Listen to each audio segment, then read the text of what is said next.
Gabon, aurten Orion kabalgateik ez da izango, bakizue aurtengo urtia oso zaila izan dela darontzako, COVID-19 dela eta.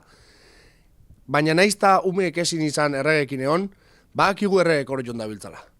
Orion ditugun segurtasun kamerai behiratuta, ikusi dugu eta behaien irudi batzuk harrapatu ditugu. Así que lasai on erregek hemen dieta.